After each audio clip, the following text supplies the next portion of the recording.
What you have in front of you is an amassed collection of wonderful podcasters and Twisted Britain. So this session is entirely made up. I did this as an excuse to drink beer and have a microphone in my hand. And we've managed to successfully do that. The doors are not going to close on this session. They're just going to allow people to come and go. In fact, don't leave. I'm not having you leaving. But people can come in, and once they come in, they get drunk and they enjoy what we're doing. We have 4 podcasts in front of you. 4 of what I would say is the epitome of independent podcasting in front of you. Woo-hoo. Myself and Ali host a podcast called Twisted Britain. We have Eric from True Consequences. That's much more difficult to say after 5 beers, isn't it? Morgan and Cherry do Crimepedia. And then along at the end, we have Bethan and Mark from Seeing Red. So Ali and I host a podcast called Twisted Britain. Hopefully some of you have heard it before. I know some of you know who we are. It's a podcast on true crime with a sprinkling of the weird and macabre is our tagline. And we record it in the pub, hence the reason why we're doing Pints just now. We love what we do, and we're very proud of it. But we'll get on to why we do it and the process that we go through as we talk through the session. This session's going to run for about 45 minutes or until somebody pulls the plug on me, whichever comes first. Oh, the beer won't run out, sir, don't you worry. During that time, we're probably going to talk for about 30 minutes, but I would like to give you guys the opportunity to do any questions answered at the end, and we'll all be 100% honest with those answers. Any questions. Any question. Morgan, which finger is it? Never mind. So that's what Twisted Britain is. Eric, would you like to give us a synopsis of what is True Consequences? True Consequences is a true crime advocacy podcast based in New Mexico. I help families who are fighting for justice in New Mexico because I'm also fighting for justice for my baby brother. So I wanted to create a platform that would help people in my community who are going through the same things my family's going through. Wow. It's shit when you hand on to him and he says that and you look like 2 drunks in a pub. And I'll throw it to another drunk. So I'm Morgan from Crimepedia. Me and Cherry host it. We are a weekly podcast where, of course, Who's listening to our theme tune at the moment? I'm still hungover. Yeah, I got to be more excited. But we host a weekly podcast. I'm based in the United States. She's based in the UK. No, so we basically rotate each week. We tell each other different cases. I would say 99% of the time, she has no idea what case I'm doing. 99% of the time, I have no idea what case she's doing. So when we're going to a case, our reaction is real. And we like to get the questions that we ask each other. It's hopefully what you're asking yourself as you listen. Cherry tends to do mostly UK-based cases. She loves old cases. It doesn't drive me nuts, but I don't know how she does it. Because the most recent episode we had, it was from 1940, which was recent case for her. That's a new case. That's a real new case. 1940s is new. I was like, are you sure you want to do this one? Somebody might be alive from that, Cherry. My cases are typically U.S. based, of course. But I don't really have a particular... We're going to come back to you in a second because you guys have got an interesting story about how you started your podcast. We'll come back to that momentarily. Bethan and Mark. Hello, everybody. Good evening. Thank you for having us here. We are the hosts of Seeing Red, which is a weekly true crime podcast. Take your podcast voice off, you wanker. Come on. This is weird to be talking into this. To be talking into this with an audience is weird. We met at work. We're first and foremost friends, but we have an absolute fascination with all things true crime. We are predominantly UK-based, I would say. We do go around the world a little bit, if Bethan lets me, into America. Bethan's doing a really weird case next week for us, which is, I'll let you talk about it, because it's rogue. Yeah, so sometimes we're not even true crime. So next week we're just talking about the Titanic and it sinking and some of the theories around stuff like that. It's fascinating, isn't it? Yeah. Please join in. 100% shout at us, by all means. Yeah, so sometimes there are crimes. Sometimes there's not a crime or there may have been a crime when we talk about it. We had a listener who got in touch with us and asked us to cover a case where her mum had died. And actually, we had a discussion around was there a case there or not, and really fascinating. We just tend to just chat to each other as well. We're similar. So we take it in turns as well each week and do a different case each week. Yeah. So that's who we are on the panel in front of you.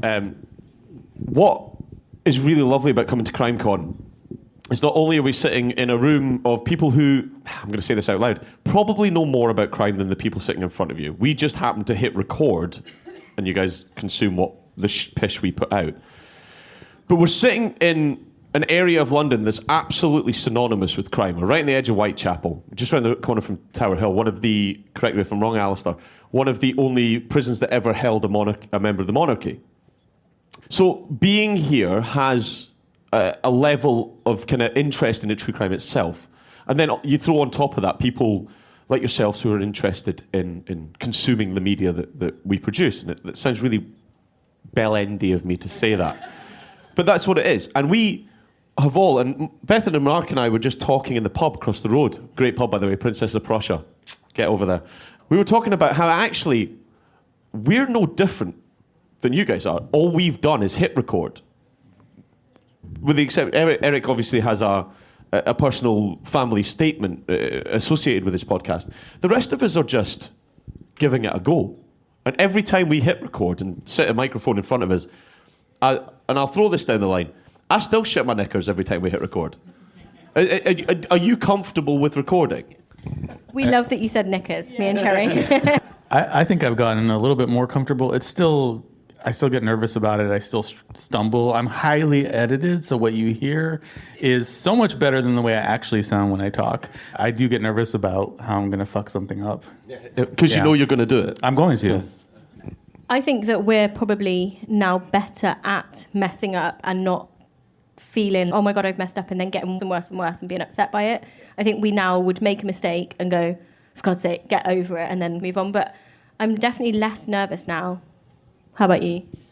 It's always nerve-wracking. For I think our first ever episode that we recorded, we'd both been to the pub and had a few drinks. So that was a lot easier, and that was something I had to not do so much. But it is enjoyable ultimately, and we do it because we have a love of it. I think that overrides anything else. But it's a weird feeling when you do hit record. I think if you do a solo podcast, possibly a little bit more difficult because you are literally talking to yourself, or that's certainly how it feels. But for me and Bethany, it is just a conversation, a bit of a chat. Yeah, I think it's all right for us. We're 200 episodes in. It's easy peasy-ish, yeah.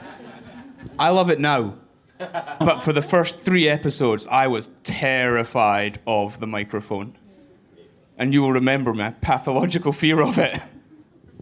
Ali and I have known each other since we were about 7 years old, which is 30-something years. And we've been best mates. Our parents lived a couple of hundred metres apart in Dunblane. And we went to primary school in Dunblane together, and we grew up. And obviously, the town itself has a true crime inflection, shall we say, without going too far into it. And when I hosted the podcast, originally I hosted it with Nadine, and I thoroughly enjoyed it. And it had a different feel to what it does now. And when she had a change of life circumstances and had to move on with her career and give up the podcast, I questioned her values and then moved on. And Ali came in, and I've always known Ali as a wonderful storyteller, so I invited him along, and he came in and, shit his knickers. But actually just tells a wonderful story. And I'll let you guys answer you're still scared when you record, but I'll come back to Mark's comments about why we do it just in a moment. But you guys... No, it's gotten a lot easier, and it's easy for me because we record on Sundays. I get on and Cherry pops up, and I'm basically just telling a story to one of my absolute best friends, and so it's nice to be able to share that time with her and know that we have the shared passion for what we do. So doing it with your best friends just makes it so much easier because you're just talking to your friends. Just about to say that. What? No, it's exciting. I love my job. It's a brilliant job. It's an honour to be able to talk about something for families, and it's an honour to be able to tell their story. And so for me, I'm not nervous. I'm not nervous anymore. It's just the responsibility to make sure I do it and I do it right. So it's all good. So starting a podcast isn't a difficult thing to do. You can do it on your phone. Literally, you can hit record on your phone and you get broadcast quality media, and then you upload it to a server and you put it out there, and it costs you nothing. You're not going to get rich podcasting. No. Well, that was a very quick no from the... Burst that bubble instantly. None of us here do it to make a living. Do you like losing money? Because that beer wasn't free. And you can record on a phone.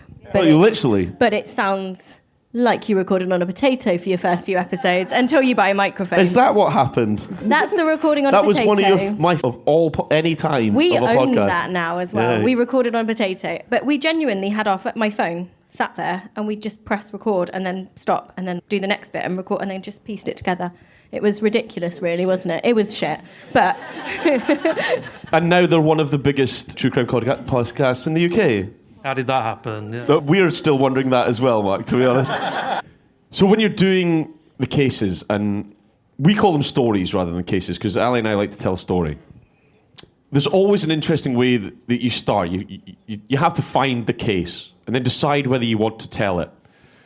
And with that comes a bit of leaning towards favoritism about whether you enjoy the case or not. And enjoy is a very tricky word, and I use it very lightly there because you should never enjoy crime. It's a really fucked up thing to say about humanity, but people are dark and horrible, and we understand. Oh no, look at the room I'm sitting in, it's fine. But to find something fascinating or interesting is much easier to tell a tale. So 1 or 2 always stick with you, and 1 and 2 you'll never touch. So I'm going to throw it down the line quite simply. Yeah. What's the best case you've ever told, and what's one you'll never ever touch? Okay, so the one I will never ever touch will be the story of Jamie Bolger. I will never ever tell that story. I don't think it ever needs to be told ever again. I don't think the two of them ever need any... You can tell how angry I'm getting. Yeah, I would never need any more airtime and any more breath that anyone can give them. So we will never ever cover that case. Probably, I think, for me, the most emotional case I've ever done is the case of CJ Davis. If you've been coming to CrimeCon for a few years, you'll understand why. I did a live episode with CJ's mum back in 2020 or 2021. And that story I've told so many times, but still makes my eyes well up when I tell that story, because there just seems to be an emotional connection between me and his mum that I don't think will ever be broken. We're still in contact, and it's a story that just breaks my heart over and over again, and I will never forget that case. You can hear your passion in your voice there. I'm trying not to cry. Well, you can see yeah. that, yeah. It's just, it gets me every single time. It's a really sad, horrible case, and I wish that I could... We know who did it. We can't prove it. It's one of those cases in that there's just no evidence to put it forward, and I wish I could just give her that tiny little bit of ending to her story for her to heal and move on a little bit, and it's really sad that I can't do that for her, and I wish I could. Have a wine. You'll be fine. Yeah, I'll be crying if I drink all of this. I'm going to ask you, Eric, because yours has a different premise to ours. Have you ever tackled an episode and gone, I don't want to do this? It's the same question, but in a different way. I think the first episode I did, which, to go back to the idea of talking to yourself, that was one of the hardest episodes I ever recorded, because it did feel like I was talking to myself. I did a shit job of telling the story and editing and having a mic that sounds like I'm in a garbage can. But that was the Toy Box Killer, which is something I regretted getting into as soon as I started. But it had a huge impact on my life as a kid, because I lived about 70 miles away from where all that was happening when it was happening, and our whole state really got shooken up by it, because we had never had anything like that happening in our state. And then on the other side of it, I interviewed the victim who escaped him in my kitchen, the one who was the reason he got caught. And that was, I wish I would have just done that instead, because that was such an inspiring story to hear how she survived. So your highlight and low light It's the same one. is the same case? Yeah. So for me, when I pick cases, a lot of times it's driven by the family reaching out to me. And so I'm going to make that my priority. That's number one. And then secondarily, I try to cover cases that will tell the story of why the law is so fucked up in New Mexico, or cases that illustrate challenges that we face as we're trying to fight for justice. And then sometimes I just throw in some historical ones because I need a break. For us, yeah, in terms of cases, we've both agreed that we would never cover it, is James Bolger. And I was of a similar age of the perpetrators when that happened, and it obviously stayed with all of us in this country. It's a case Bethan and I think about often, and we talk about it privately. We would never bring that to our podcast. For the reasons Terry has mentioned, it just doesn't feel right. There's too much airtime has been given to that. In terms of a case that has stayed with me, so we recently dipped into our archives and re-released an episode when we were on a bit of a break, and it was a case that happened in Birmingham, which is where I'm from, in the UK, and it was a 7-year-old boy called Hakeem Hussein, and it is a really tough case, and the research and the writing of that case was just horrific. So he died as a result of neglect, and I won't go into lots of details here, but it was a neglectful mother who was a drug addict, and we tried to have some sympathy for her, even though her boy died as a result of her neglect. But we talked a lot about her. We talked a lot about drug addiction. And we got people that got in touch with us who were in a similar situation in terms of having family who are struggling with addiction and the kind of brutal consequences that can bring. So it was just a really difficult case for us. And Hakeem died in the front garden of his home overnight. He was lay out there, and it was just, a case that has absolutely stayed with both of us. Yeah, really tough. I think that case, it was the relief that got me. Not listen to it, because that gets me. Yeah. I think for me, it's anything that involves children. I really struggle when it involves children. So there's certain cases, especially when there's sexual assault and abuse that is involved, that I really couldn't cover. And then so you're able to bring those cases to the show sometimes, but I'm going to give you a warning, and here's what we're talking about. And I think then our listeners can also realise that as well, that they're not the only person who feels like that's sometimes too much for you to consume as someone who listens to true crime. And then I think the cases that we probably have had the best reaction to have been very large scale, like huge massacres or large scale disasters and that sort of thing. We were reached out to by a listener who had a link to the Stardust nightclub fire in Ireland, and we did a 3-parter, and God, that was absolutely horrific. There's quite a few cases where you find yourself brought to tears, but currently there's the inquest ongoing, so there's a lot going on in the media at the moment about that case. And then the reaction we also got from that was really incredible, and it makes you realise why you do it, to get those stories out and have people reach out and say thank you for bringing that story to people. Yeah, I love it. There's a few cases Bob and I would never touch. The Dunblane shootings, obviously, because they're too close to home. And things that have already been covered so much that we don't feel we can add anything to, like Jack the Ripper. There's nothing we could say that hasn't already been said by someone else, probably in a better way than we could say it. Slightly more sober as well. Yeah. The cases I've enjoyed the most, my favourite case that I've ever done is still HMS Dreadnought, when Virginia Woolf snuck on board and... Are you allowed to say blacktop? Yeah. Are you allowed to say that? We can say it. Okay. Yeah. She snuck on board blacked up, posing as the Abyssinian royal family to get a tour of HMS Dreadnought to expose the British Navy. And there was very little crime in the episode. Ali does a true crime podcast without mentioning crime quite a fucking lot. And he's coined a phrase, crime is coming, like he thinks he's George R.R. Martin. But I told him he's a good storyteller, but he's not that fucking good. The HMS Dreadnought was your third episode. Third episode. And it's the one that we come back to that statement that once you feel comfortable behind the mic, it makes a massive difference. You can deliver yourself rather than just delivering a story. Because to me, my favourite story I've ever told was the Great Mull Air Mystery. It's a story of a guy that tried to fly a plane at night based on a bet in a pub. And anything that starts with those lines, I'm on it.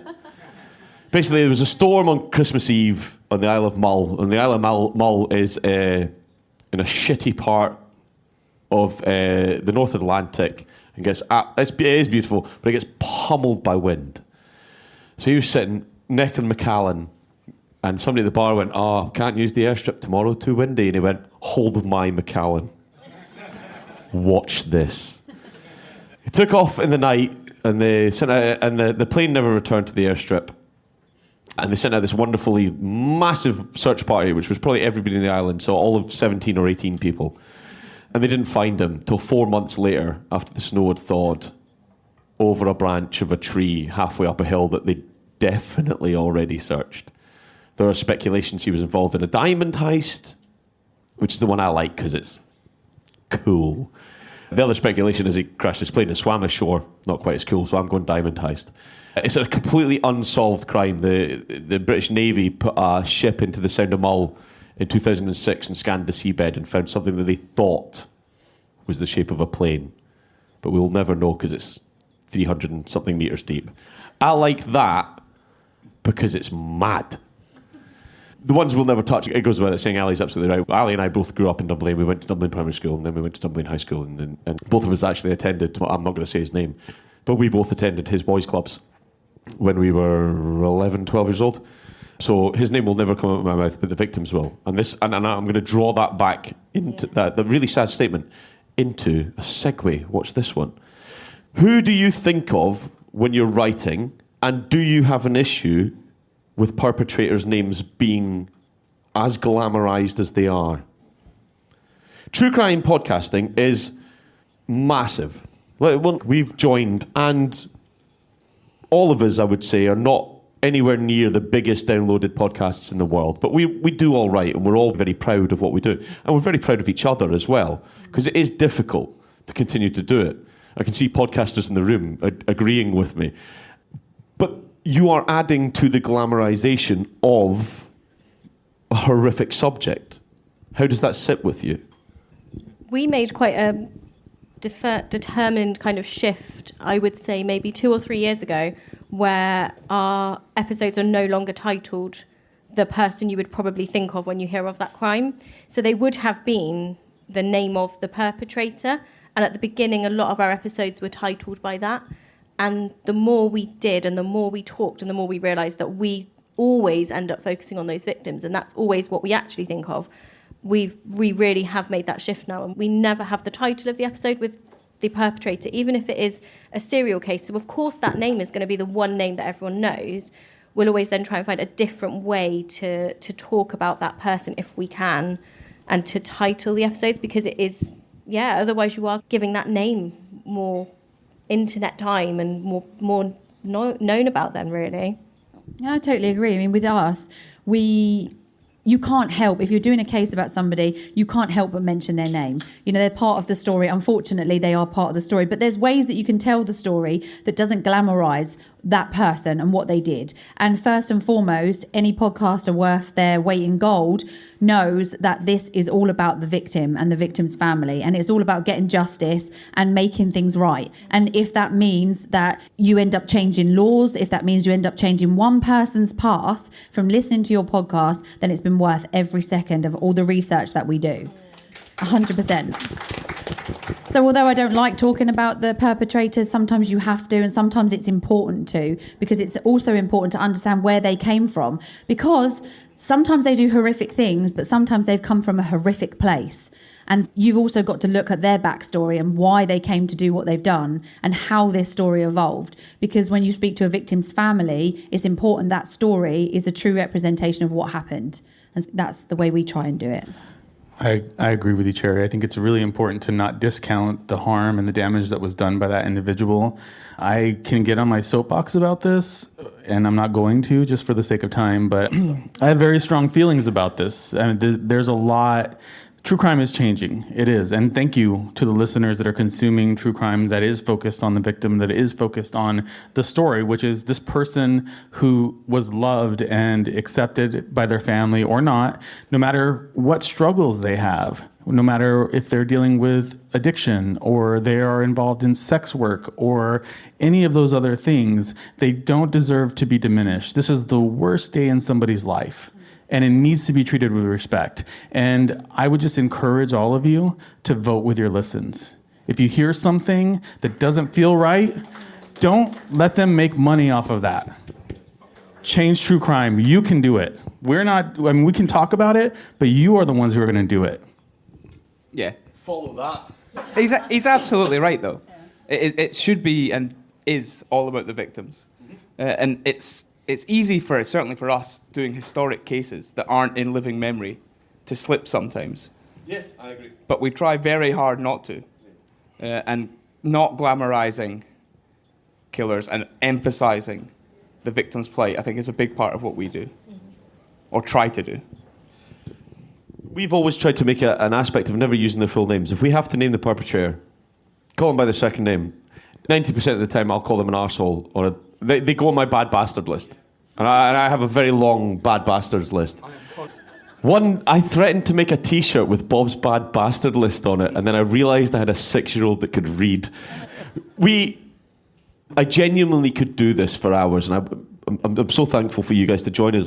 I'm going to throw one more question to you, and then I'll ask if anybody else has got questions. If you're all shy and don't put your hand up, I can milk this for as long as we fucking want. That's not a problem. My question before we go to them is, did you ever think you'd be sat on a panel at a CrimeCon in front of an audience talking about what you do? Absolutely not. No, not at all. Not at all. Never No. thought that it would be like that. We're very lucky, and thank all of you for listening and for promoting our podcast and helping us with the work that we do. We really all appreciate it. Yeah, I would say we are just regular people that have that passion for true crime like you guys. The only difference is we hit record on a potato at first. It did get better. So yeah, it's weird to be up here, doesn't it? But yeah, it's really weird. This is a weird day for us in lots of ways. It's amazing to meet our listeners, but yeah, it's really weird is all I can say really, but amazing to be here. But yes, weird. Can you say weird any more times? But yeah, it's amazing. No, we didn't. We started this because we liked talking and we thought somebody might want to listen to us talk. And if one person who isn't already our friend or family member goes and listens to us, we are going to be so happy. And the first time somebody said, "Oh, I've listened and I liked it," we were like, "Oh, it's And now real." she's selling books and merch and... Yeah. What can I say? It's just the dizzying heights. But it is crazy. Like you said, it is weird. And then we have you guys come up and that you say, "Oh, we listened to your show." And every single time someone says that to us, we get that thrill. We get that little buzz of, "God, thank you." Like you do. And that's amazing. And it is really cool. It never goes away, does it? No. I think for me, it's the same. I'm not comfortable sharing my private life. I'm a very private person. So to be here talking about things like my brother's case and to do that on the internet and to have people recognize me, it's really strange, but I'm so grateful for it. And every time somebody tells me they've listened or they're subscribed or they've heard my brother's story, like it helps me know that all those times I want to quit, there are actually people that care. And so when you do that to a podcaster, you are literally making their whole day. So thank you for listening and caring about these cases. Yeah. Morgan doesn't give a fuck. Look, I knew from day one I was going to be sitting up here. There was something made for magical it. that I had inside, I mean, and I need to share with all of you. when you're that handsome and talented, how the fuck not? You know what? You are all very welcome. I never thought I'd be here. You're not as handsome as talented. No, not even nearly. But my first CrimeCon was an eye-opening experience when I realised how much people enjoy what we do. And it was a very emotional first CrimeCon. We got very drunk. I was about to say, there's a lot of alcohol involved. There was a lot of alcohol involved. But it was lovely to know how much people appreciate what we do because we love doing it. Yeah, I'll go off the back of that. Ali joined the podcast about 6 or 7 weeks before the first CrimeCon. And originally I was booked to come on my own. And I wasn't worried about coming on my own. You may have gathered this, I've not got that much of an issue talking to people. But I wasn't proud of the podcast at the time. But when Ali joined, he brought a new element to it and it revitalised it. And what people haven't said, I don't think, unless I missed it there, sorry, is that actually producing a podcast can be really fucking hard. Yeah. You can get to the bottom of something and go, I can't be arsed editing that because it was shit. But I still need to put something out. Yeah. Because if you don't, you just get this absolute fucking nonsense on social media when people forget... I'm sorry, I've gone off on one. When people forget that... Calm down. We've just had this discussion in the pub about 2 minutes ago. The content that we provide is provided for free, and we will never ever ask anybody to to our podcast, whether that's been following, subscribing, joining a Patreon, doing a review. We'll ask for it every week, but the actual reward of sitting here and being able to do this is ridiculous. The ability to sit here in front of it's a nice group of people, and actually I didn't want this room full. I wanted a room of people who were engaged and interested, and this is exactly what we've got. This is what I wanted this to be, and it's lovely that you're all here, and thank you very much for that.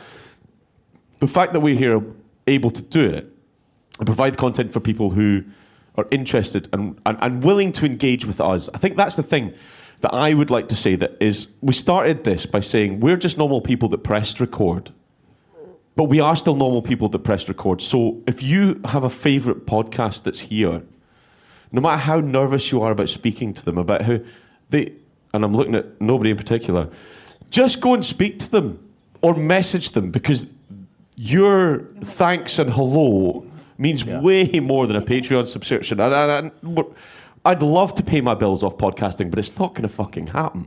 And we were saying earlier, like, how brave it is as well to come to something like this and to walk up to people who are complete strangers, but to say to them, hi, I listen to your show. Is every single time wow, that person's come over and spoken to us, and we'd be nervous to go up to somebody and talk to a complete stranger. And the people who come to CrimeCon really make us feel comfortable as well. Yeah. I absolutely love engagement. And my favorite way people engage with us is by going to patreon.com/Crimepedia. We're not all whores. We're not all whores. And for as little as $2 a month. Jenny, you told me he wasn't going to do this. And you can sign up to their Patreon by going to /Seeing Red Podcast. Enough, the lawyers. We could genuinely, the seven of us, I reckon, could probably talk for 3 or 4 hours without a break, as long as there's enough beer to keep going. And I can still make words at the end of that. I think that is the problem. There's actually, there's two of the women in the room actually drink in the same pub as we record in, and they're shaking their head at me because they know I've only got a couple more beers in me before I can actually talk. So I'm going to go... They have been in the background of the podcast. When you hear somebody shouting, it's fucking them. We've got 10... Get a beer! Fuck it, yes! We've got about 10 minutes left. Now, it's up to you. You guys can ask questions, or I can drive these people in a certain direction. But if anybody's got any questions for specific... Someone make him stop talking. Thank you. Yeah, totally. Yeah, please do. So the 2 questions there were, are there any podcasters you hate? True crime podcasters. There's a fucking long list. And do we have any plans for collabs? Yes, there are true crime podcasters I hate. We always have plans for collabs, but Bethan doesn't answer her messages. I set these things up and then we just don't do them. But yes, She did a collab with us. Because we've done Crimepedia 1, we have. Lovely. We have indeed, and we will be doing more. And we were literally saying on the drive up here, that's something we need to actually get doing, because we send these emails and we're like, shall we do it? And everyone says, yeah, it sounds great. And we know that everyone will love to listen to it. And then 6 weeks have gone by and life has happened and we haven't done it. So yeah, that's... Yeah. Mm-hmm. Yeah. I can flirt with Cherry more than with Mark as well. Me too. Yeah, we've done quite a few collabs off of the back of folk we've met at CrimeCon, and we've got a few more hopefully in the works from this CrimeCon. British Murder's going to do one with us soon. Yep. Whoop, whoop. Yep. And the Switchblade Sisters. So yeah, they're not excited about it at all, apparently. No. Well, so you're just half as excited. Thanks very much. Anybody else want to answer before we throw to another question? I don't know that I hate anyone other than Morgan, but I don't have a lot of respect for people who blame victims or who sensationalize and over speculate. So not hate, but just no respect for since I had a collaboration turn into another podcast. So I don't know if I want to do more podcast creation. I have 3 right now, but I will happily invite all the panelists here and any other podcasters that want to join for my collab that turned into a show called Crime Lines and Consequences with Crime Lines. So We'll be there. deal. I think for me, it's not necessarily hate, but when I get a call and it says Captain from True Crime Garage, I hate that I have to answer. Sometimes I forget how famous you actually are. I'm not that famous. I hate answering that call because I know that no matter what he's calling for, 3 hours later, I'm still going to be on that call, and it's going to be something completely different. And then right before he hangs up, he'll go back to what he actually was calling for. And then it's, wait, what happened to my life? He released that call as a podcast. I'm as sure well. probably because that's when you asked how we started. It started because... Sorry, I meant to come back to that because actually you guys have a funny story. You guys didn't meet till last year, did you? Yeah, met in Vegas, first time we ever met. It's mad. They're producing a podcast and they've never met in person. We're going to year 4, I think, right? Of doing the podcast. And yeah, first time. And it was weird because I was just happened to be walking up towards the hotel. And then there Podcasters comes should Cherry. know I'm how like, to use microphones, Morgan. what? Podcasters should know how to use microphones. It was about here and about here. No, yeah, just walking up. I'm like, there's Cherry. And I got excited because I'm like, I see how people get excited to see her. And that was me last year. I'm like, oh, that's Cherry. She gave me her autograph and everything. It was amazing. He sold the autograph. eBay. So you had a question here. If you do this because you want to make money, one, you'll be sorely disappointed, and two, you're an asshole. Because you shouldn't be doing it to make money. If you make money, great, it's a bonus. But what you should be doing it for is for justice. And you should be doing it to spread the word of stories. Great if you make a profit of it. That's brilliant. And some people do it for a full-time job, and good for them. But no, I don't think it's ever going to make you millions. I don't think if it's something you're doing to do that, then that's probably not the thing for you. Yeah. Yeah. So I'll happily open up about that. The way podcasting works is we record content onto whatever medium it is, and then we edit it and we upload it to a server. All of us use different host platforms, and built in with that host platform is the ability to monetize your podcast. What a wanky word monetize is. And they'll seed adverts on your podcast. Now, most of us will probably seed between 4 and 6 adverts on a podcast. I hate adverts. I work in telly outside of podcasting, and I fucking hate adverts. They're absolutely unnecessary. But, excuse me, that came out of nowhere. But they pay our bar tab. That's literally what our adverts do, is pay our bar tab. So they get seeded along, and we get a kickback from that.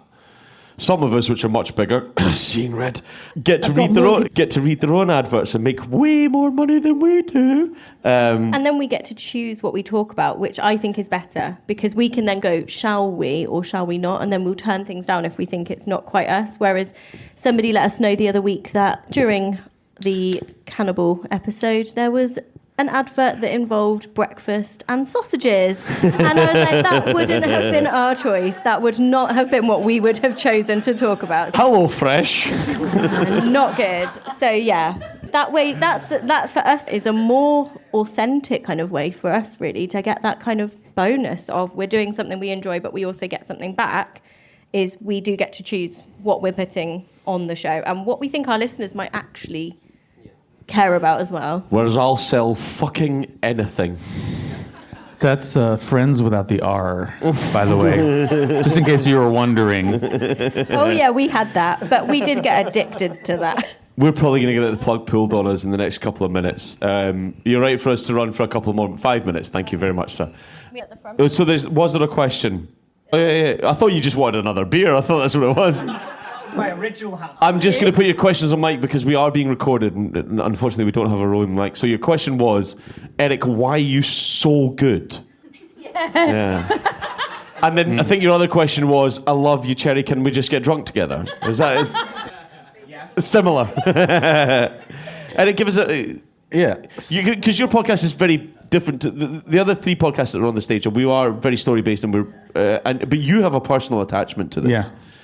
Not do you set yourselves apart from our story-driven things, but does it hurt more to record? Are you invested in what you're doing more than you think that we are? Not more than you think we are, but your investment is more personal. I've really fucking talked around a question there, haven't I? So, I'm going to answer his question first, and then I'll answer that question. Totally. Thank you. Yeah. So Jacob's case was never investigated properly, never prosecuted. The killer confessed to killing Jacob. The confession doesn't exist. There's no recording. There's no supplemental report. There's nothing that indicates what he confessed to or the circumstances behind it. So I didn't know any of this until I started looking into the case myself, because I was 6 years old when my brother died, and I lived through a bunch of abuse and crazy stuff in the midst of it. But I created the show because I started seeing a bunch of cases coming through the court system that were similar to Jacob's, and people who were getting very light sentences for killing their own kids. And I couldn't just sit there and watch it continue. I had to say something. Through the advocacy work, his case got reopened. And he's doing a bloody good job of it.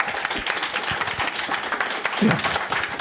And the emotion at that moment answers my question without us having to make pish up to make him. He's a wonderful man. And when I was asked what I wanted out of Podcasters and Pints, I said I want folk to come and buy beer and sit down and just listen to us talk pish for an hour. And I wanted specific people, and Eric was one of them, and I wanted specifically to come on here because I really respect what he does. Unfortunately, we have run out of time.